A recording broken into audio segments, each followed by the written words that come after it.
Great to see you, as always. I have two questions. I have two questions. One, I've noticed in the past you seem incapable of being risk averse.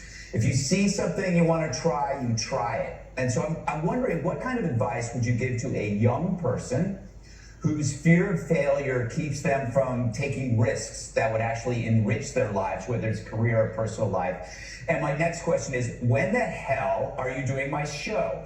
I left voicemail messages, I've sent carrier pigeons, I get no response. Well, I'll be happy to do your show. I've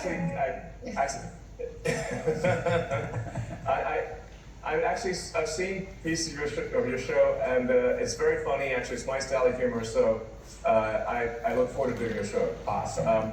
With respect to what to tell young people, I think it's always good when thinking about something that you're afraid of. When thinking about fear, look fear straight in the eye, and it will disappear.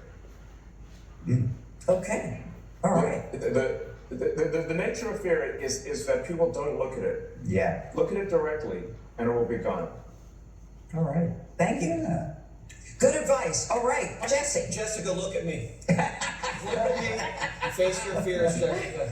Elon, how are you? I'm Jesse Waters. Good to see you. I'm not going to beg for you to come on my show. I know it'll happen eventually.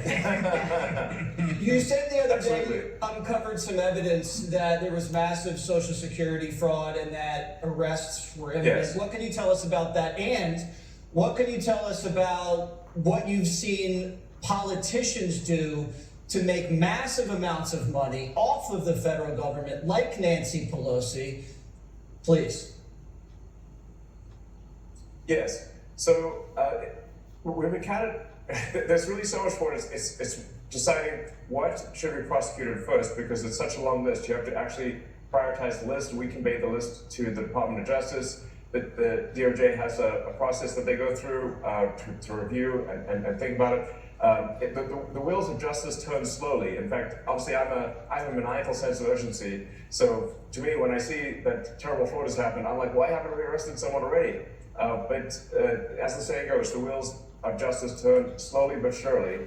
And I think probably the person that stole 400,000 Social Security numbers, at least, maybe more, will be arrested hopefully this week.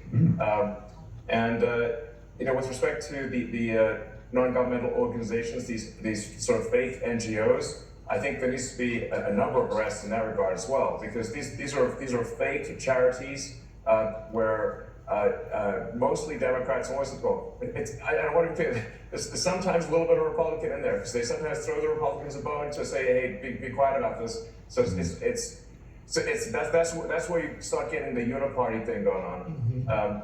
But it is overwhelmingly to Democrats, and they give these give billions of dollars to NGOs run by Democrats that then go through a whole network of additional NGOs. It's a giant money laundering scheme. Really, at this point, I think the word NGO and money laundering is almost synonymous. Okay. Thank you. Makes sense to me. Kennedy? Hello, Judge. And hello, Elon. Welcome to the Five. Great to talk. Hi. Let's talk a little bit about some of the anti-Tesla violence. Your car company was... It's unbelievable. Yeah, I mean, it was a leftist dream come true. It was technologically advanced. It was the word of mouth was better than any car company arguably on the market. And now the left is trying to make it a pariah by tying their anti-Elon politics to violence. How do you talk the unhinged off the ledge, and how do you counter that violence that you're seeing at Tesla dealerships? Yes, it is remarkable that there is so much violence. People have burnt cars, they've fired bullets into dealerships, they've scratched swastikas into Teslas of the innocent people that they're just going about their lives. They've done nothing wrong. And Tesla's done nothing wrong as a company. And so I find it ironic and incredibly hypocritical that the same Democrat politicians who would want to throw someone in prison for 20 years simply for watching things at January 6th, but not actually doing any violence, you don't hear a single word from them about the actual violence happening against Tesla. What incredible hypocrites they are. It's outrageous. I mean, this is fundamentally a case of terrorism. It's wide-scale domestic terrorism with the purpose of intimidation, and it's harming innocent people. It's really terrible. And I think what we actually have to get to are the people who are organizing and paying for these attacks and protests. That's who we really need to go after, because the people that were actually throwing the Molotov cocktails, they are the foot soldiers. Right. But we need to go after the generals, and we're going to do so. The president has made it very clear that we're going to go after those that are paying and organizing these violent attacks. Attorney General Bondi has said the same thing. I believe that is exactly what will happen. Do you know who they are? We're coming for them. Do you know who those generals are? We know. We do. Yes, and hopefully the prosecution will be for RICO and an organized criminal enterprise, which makes the penalties Absolutely. even more serious. And now to Jessica. Yes, absolutely. These are serious crimes where the organizers and pushers of mass violence will go to prison for a very long time.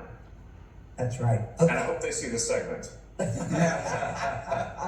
Well, we'll play it again. Jessica. Okay, well, liberal Tesla lover here. My sister has 2 in her family, so have not thrown any Molotov cocktails recently. But I wanted to talk to you about what Doge has been doing. So you've been making cuts to a lot of the agencies that have open investigations and regulatory battles with your companies. At the same time, you continue to get billions in government contracts. Tesla gets billions in subsidies. How do you explain that to the American people? Well, everything that Doge does is an open book. So I think the most transparent the most transparent organization in government ever. Every single Doge action is listed on the Doge.gov website. It's also listed on the X handle. So if anyone has a concern about any one of those actions, they can bring that up, they can raise that, and I do want to say, like, sometimes we make a mistake. Nobody bats 1,000. We will at times make a mistake, and make a mistake, we'll act very quickly to correct it.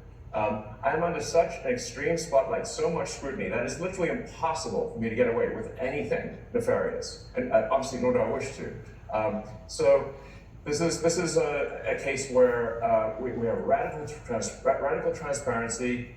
We're actually willing to admit that we do make mistakes. Often people are not willing to admit they make mistakes, but we are. But we want to emphasize we fix them quickly, and we're trying to do the right thing for the American taxpayer, for the American people. And I think history will be the judge that what we've done here and what we're doing is a very good thing for the strength and future of America. Okay, so Elon, for one last time, why don't you remind the viewers why the election in Wisconsin is so important to America as well as the Trump agenda? Absolutely. So the reason that, because it does seem like, why isn't this rather a small thing? It's happening, ironically, of course, on April Fool's Day. This is not an April Fool's joke. This is very real.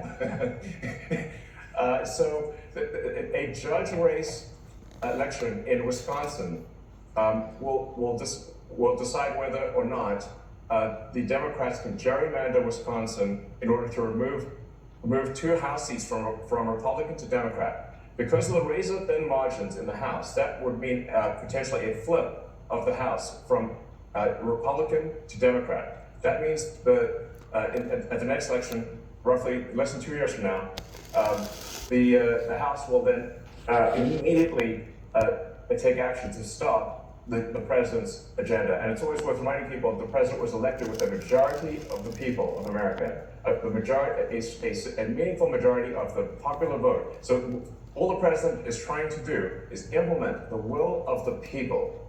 And they're trying to stop the will of the people through judicial trickery. And in fact, in general, there is a huge problem with activists that are actually politicians in judges' robes. And that needs to stop. It's undermining the integrity, the reality, and the perception of the integrity of the legal system of the United States. And these fake judges should be ashamed of themselves. They're just pretending to be judges, but they're not, they're making the law instead of implementing the law. It's wrong. Yes, and they're activists. And you say that you can both register and vote today? Yes, you can both register and vote today, and the voting stations close at 8 p.m. local time. All right. Elon Musk, thank you so much for being with us on The Five. Thank All you. right. And Thanks for having me.